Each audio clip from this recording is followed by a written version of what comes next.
ৰাতিপুৱাই এয়া বেপাৰীয়ে জিন্দা জিন্দা শ'ল মাছ আনিলে। মাছ খাই বাৰু আপোনালোকে কোনে কোনে ভাল পায়?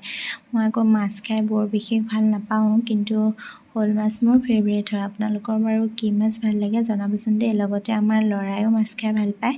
সি যেতিয়াৰ পৰা কথা ক'ব পৰা হৈছে এটা দুটাকৈ, তেতিয়াৰ পৰা তিতি তিতি কৈয়ে থাকে।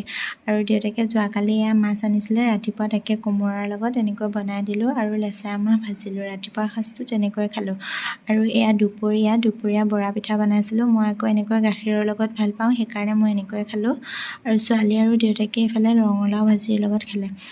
আৰু খাই বৈ উঠি মোৰ এইফালে মেখেলা দুখন আছিলে চিলাবলগীয়া বোৱাৰীৰ, আৰু ফাৰ্ষ্ট টাইম মোক এনেকৈ বেলেগে চিলাবলৈ দিছে। বিৰাট বেছি ভয়ো লাগি আছিলে, কেনেকুৱা বা হয়। এতিয়াও ভয় লাগি আছে, মানে কি পচন্দ হয় বা নহয়। আৰু তথাপিও এনেকৈ চিলাই মেলি দিলোঁ। আৰু এতিয়া আবেলি ছোৱালী যাবলৈ ওলাইছে আৰ্ট স্কুললৈ, আজি যিহেতু দেওবাৰ। আৰু আজিৰ মিনি ব্লগটো ইমানেই আছিলে। ভিডিঅ'টো যদি চাই ভাল লাগিলে লাইক এটা কৰি